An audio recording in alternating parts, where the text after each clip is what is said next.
What's up, everybody? It's the Poorly Edited Podcast, the show where we put a spotlight on some of the most creative minds we can find, as best as a couple college kids can do. We're here live at the Upper Darby Tower Theater in Pennsylvania, and we're here with the keyboardist of Dream Theater, Jordan Rudess. How are you doing today? I'm doing very well. Yeah, things are all good. Happy to be in Philadelphia. It's a great place for Dream Theater. It's a good place for me. And yeah, it's all good. Awesome. So, Jordan, I'm going to get right into it. Your origin story is like that out of a comic book hero. I mean, you start as this kid with an amazing gift. You're mentored. You go on to stardom, and you are still to this day doing so much to change the landscape of music. Jordan, if you had to write your own superhero theme, what gear, styles, synths, anything like that, what would you use to create that? I'd probably do it all in VR at this point. Really? It'd probably be a cool way to, use some new technology and have some of my apps in that kind of format where you go in and you're like reaching for things in the stars and, maybe have the wizard character flying through. I don't know. I could definitely have fun with that one. That'd be amazing. Yeah. I would definitely listen to that for sure. Cool. I think that you're fundamentally changing the landscape of music in terms of its use of technology and gear and everything like that, with what you're doing with Wizdom music and apps like Geoshred that can turn an iPad into a chord bending machine. So what kind of what do you think is next for the relationship of music and technology? Well, yeah, I'm always interested in ways to express music, new creative ways. But I'm also interested in ideas that feel like an actual musical instrument. So not just like technology for technology's sake. I'm looking for ways to create expression, things that like a human being can really relate to, that they can kind of extend who we are. So when I design an app, I'm thinking about, the kind of touch that I'll use, or the kind of visual feedback, what's meaningful to me, and taking advantage of technology to really create an experience for myself or the user, and also, of course, for the listener. So it's a little bit specific as far as my real interest in tech when it comes to music, but at the same time, it's pretty open because I'm interested in all these new kinds of technology. Wow. So how important was it to you that this tech and music combined, the marriage of those two, be accessible to everyone? Because you make all of these things so accessible using your apps, using your online observatory, education is so important to you. What was that accessibility like for you? Because you have access to all those things, but for the general public. Well, what really excites me is the fact that you can design something for, let's say, an iPhone or an iPad or whatever, an Android device or anything. And at this point, you can gear it not only towards something that would be really exciting for a professional musician, but you can take the same kind of idea, even within the same app, and make it possible for people who are not necessarily music makers, they might be music listeners, but to also experience the other side, the music making, which is, it's so exciting. And it's great to give somebody a tool like Geoshred or Morphwiz or SampleWiz, and watch them get really creative and do things that they never thought that they could do. I mean, right in front of me is an example. We have Geoshred, and I can call up something which would be like a blues, but all the right notes are on the screen right now. There are no wrong notes. So if I play across this...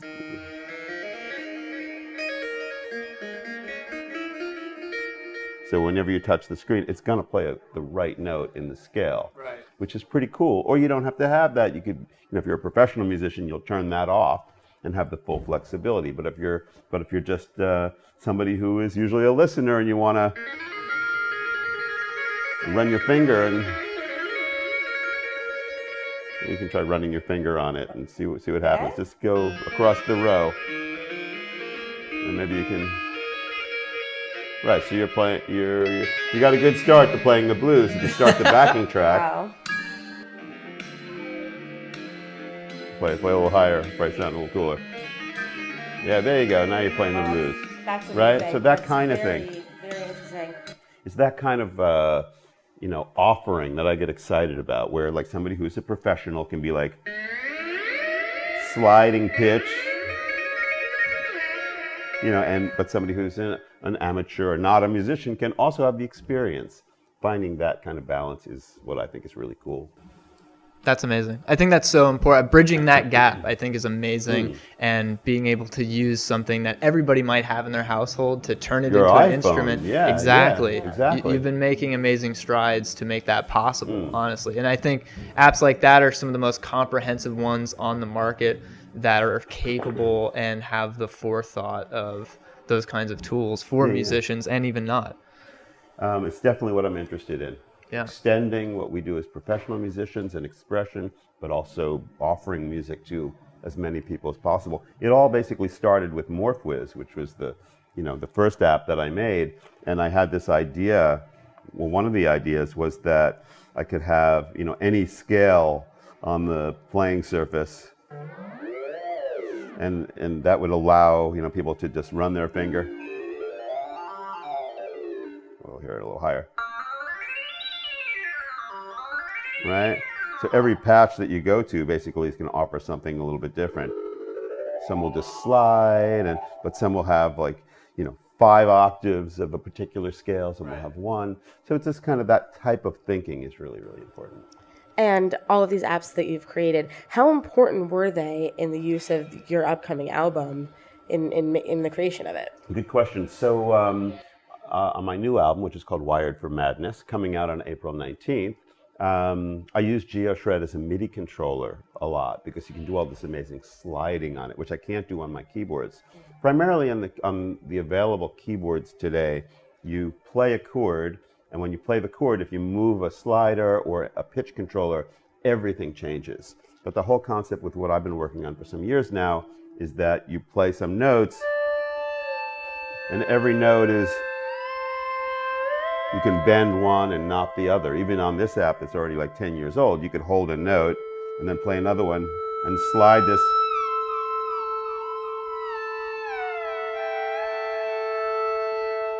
So it's that kind of independence of the finger. So I used that to help create my new album, but I also used very much my Korg Kronos keyboard as a master and my computer, which has so many virtual instruments on it.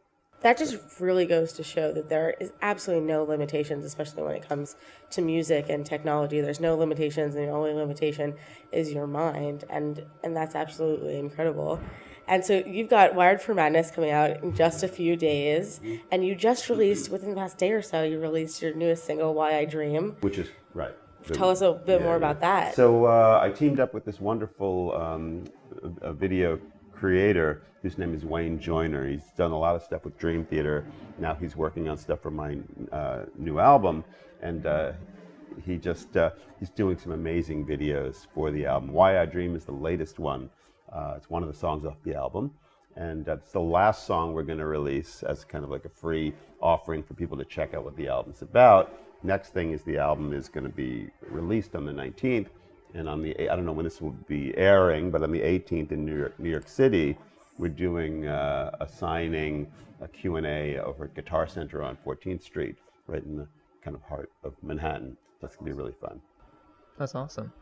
Now, I have one question. I've heard that you have absolute pitch, perfect pitch.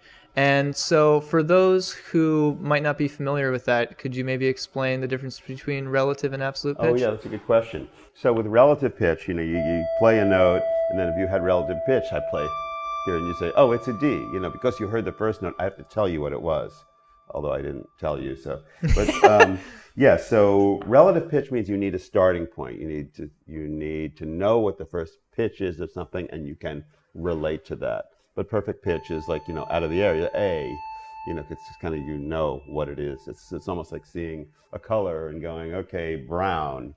And it's very, very similar in my mind to that. You hear it, you say, oh, well, that's a C, or that's a D, and, Awesome. Yeah, so relative pitch is sometimes even better than perfect pitch. I'll tell you a funny story, which is that for the last tour, not this one, but before that, we're tuning down. A lot of bands will do this. We were tuning down the songs a half step, mostly because vocally, like James sang this stuff how many years ago? 20 years ago, more than that. With the album, we were doing Images and Words.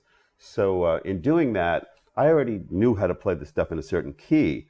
But when we were tuning down, I had the choice of playing it all in a different key, like literally moving what was in E to E flat, or just moving the transpose button on my keyboard, which is a no-brainer, really, except for me doing that is if I put my finger on an E and it sounds like an E flat, I'm like, that's so weird. You know, I hear something in my head and generally I go to it and I hit the note I hear. In this case, everything, all the notes are half step down. So I decided that I would try to turn off my brain and use that because I didn't want to have to learn everything again in a new key because I played it a million times in the other one. So I did the whole tour and I kind of was able to play the stuff. But then when the tour ended and somebody would play a note, I would go, you know, it's like an F sharp, and I look down and go, oh shit, it's a G. You know, so it was total. It was reprogramming my brain. So I told the guys in the band, I said, you know, I'm going to have to send you the therapy bills for this one because literally I would hear this, I go, oh, like, you know, a half step off. And I was like, yeah. Wow. It took me a I've long heard it time can be to recover. difficult. Yeah, sometimes. It's difficult, yeah. So you actually tried to make yourself less of a genius. You were like, I need to make myself less perfect now. I guess I need to turn off this perfection of mine. This perfection is getting in the way of me doing my job. There you go. Right. I had to dump down a little bit. So, now, our show is all about inspiring people and showing that creativity is all around us all the time. And for everyone vying for those words of wisdom, navigating their own paths to success creatively and artistically, what do you have to say to those people? wow. Well, my life is really a full-time creative space. You know, I first of all, I think everybody should follow their passion, and everybody should realize that there's creativity within all of us. There's no doubt. It's kind of a matter of opening up, being willing to kind of allow it to happen. Because a lot of people, their upbringing, you know, all kinds of influences can close them down to where, you know, okay, society's going up until you're just in this, you know, narrow box. But the reality is that we all have this beautiful potential, we all have spirit, and I think that's what allows us to be creative. For me, what I try to do in my life is I try to remain as open as possible to ideas, just let them in, whatever it takes for me to do that, whether it's like stretching or it's sitting quietly or a particular mood, whatever it is, I'm always kind of looking for that, enjoy it when the maximum creativity happen. And I've managed, and I've been, you know, lucky enough to have a life where it hasn't had to be closed down. A lot of people don't have that luxury. It's kind of a luxury. You know, it's even the people that I have around me, like as an example, you know, the crew in Dream Theater, the tour manager, the manager, my wife, my kids, they allow me to, you know, be who I am. It's not always so easy for them because, you know, sometimes like real life things need to happen, or real, you know, things that are not necessarily creative. And that is not my specialty. But finding a balance, I think, is the best thing to do it. And maybe I'm not a perfect example of that balance because I'm completely in the creative zone, like pretty much 99% of the time. But my advice is follow your heart, you know, realize that there is creativity there and try to open up to it. That's amazing. I think that's honestly an amazing perspective. So what made you not ever want to limit yourself? You didn't do it ever since you were really young. You had these amazing opportunities with Juilliard. You left that to pursue what obviously really worked out for you.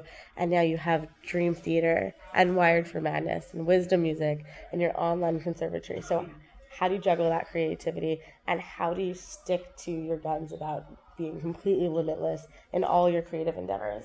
Well, you know, I'm lucky enough that I can make a living being creative. That really helps, you know, having Dream Theater, having Wizdom Music, that having ideas and again, a support system that allows me to do this. You know, kind of, it enables me to make this happen, you know, and it's not necessarily the easiest thing in the world, but being someone who is creative, having the support team, all of it as a big picture created like who I am and allow me to go on this particular journey. That's amazing. That's great. That's Cool. Fantastic. So is there any upcoming tech that you're working on, upcoming projects, anything like that? There is, yeah. I'm working on some cool stuff. The one thing that I can show you a little bit of, just because it's cool, is, if I can get it to work. There we go. Yeah, so I'm working on a new kind of technology that does audio morphing. It's an interesting thing because it's always been, we're so used to synthesizers that are like samplers that, like, you play a sound, this is what it is, or like a Moog synthesizer, which is called subtractive synthesis. But we're not used to like hearing sounds that do this kind of magical kind of morphing from one to the other, and that's what I'm working on with this particular technology. So what happens is you can have a sound at the bottom of a vertical throw, and you can have a sound at the top, two different sounds, and when you move your finger, it goes from one to the other. A clearer example to hear might be having, like, at the bottom, some kind of a sound effect, like a child crying, perhaps. Let's see what octave we're in here. So, right, and then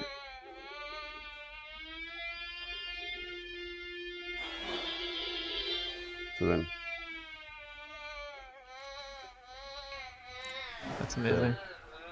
That's an example of it, but you can morph any sounds from one into the other. Wow. That's next level, honestly. That's really next level. Speaking of next level, all of the stuff that you're creating, and we know that you're probably working on even more stuff right now, is there any type of tech that is in demand that doesn't exist yet that you need or you want to create? Well, yeah, so one of the things that actually people have started to play around with is the technology where you can actually get tactile feedback from these multi-touch surfaces. So for example, like if I change the patch, and instead of just being something visual and sounding different, it would actually create something that you could feel on the screen. And that's something that would be really interesting. So you wouldn't just have a different scale visually, you could have little, maybe it would rise in different spots. It would be made out of some kind of new surface that would, give your fingers some tactile information. I think I need to go do sound check, guys. Absolutely. We just wanted to say that we heard that you guys Dream Theater was coming out with your own beer. We're very excited for you, and then we know you guys like to try new things, so we just wanted to give you something as a thank you so much for coming on the show. Oh. We have this for you. This is something special, something new for you to try. I personally went to Jamaica and got this last year. It's a 12-year-old aged bottle of Appleton rum. Oh my God. I know you guys like to try new things. So cool. So I actually got this from the Appleton distillery there in Jamaica. I thought you could try something new. Just wanted to thank you so for much. coming It's on. very sweet Thank of you. you so much. I enjoy it. Really you so appreciate much. it. Thanks, Thanks so guys. much. Thank you so much for coming on. Thanks for talking to us and giving your time. I hope you have a great show tonight. Yeah, thank you so much. Thank you so much. Thank you, guys. Have a great for coming night. down to chat with me.